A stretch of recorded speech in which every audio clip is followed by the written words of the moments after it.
স্বামী বিবেকানন্দের ভাব শিষ্যা। বিদেশিনী হয়েও তিনি হয়ে উঠেছিলেন একান্তভাবেই ভারতীয়। মা কালীকে একান্ত আপন করে নিয়েছিলেন তিনি। প্রতিষ্ঠা করতে চেয়েছিলেন নিজের হৃদয় মন্দিরে। তিনি ভগিনী নিবেদিতা। এই সূত্রেই মনে পড়ে যায় কলকাতার বুকে নিবেদিতাকে ঘিরে অভিনব এক ঘটনার কথা। সাল 1899। কালীতীর্থ কালীঘাট মন্দিরে মা কালী সম্বন্ধে বক্তৃতা দেবেন নিবেদিতা। আয়োজক কালীঘাট মন্দিরের তৎকালীন কর্তৃপক্ষ। অবশ্য এর আগে কলকাতার অ্যালবার্ট হলে নিবেদিতা কালী সম্বন্ধে আরেকটি বক্তৃতা দিয়েছিলেন, কিন্তু কালীঘাটে নিবেদিতার বক্তৃতার ব্যাপারটি সম্পূর্ণ ভিন্ন।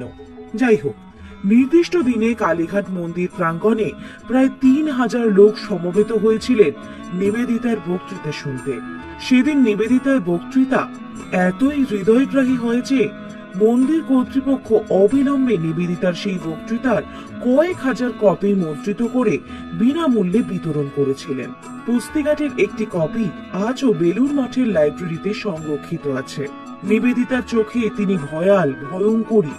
তিনি উলঙ্গিনী, স্বামী বক্ষে নৃত্য পরা, কণ্ঠে নরমুণ্ডমালা, সদ্য নিহতদের তপ্ত রক্তপানে বাদিত রসনা, খড়গধারিণী, নিক্ষিপ্ত অস্ত্র মধ্যে এবং ভূত প্রেত পিশাচদের দলে বিরাজমানা। সর্বনাশা মেঘপুঞ্জের মতোই তিনি কৃষ্ণবর্ণা। মুক্ত কেশ ছড়িয়ে আছে পদতলে। হা হা হাসিতে লজ্জা পায় বজ্রধ্বনি। তিনি স্বয়ং ত্রাস। এমন ভয়ঙ্করী মাতৃমূর্তিকেই নিবেদিতা তার ধ্যানাসনে বসিয়ে রাখেন, আর কালী সম্বন্ধে তার মনে নিত্য নতুন ভাব জেগে ওঠে।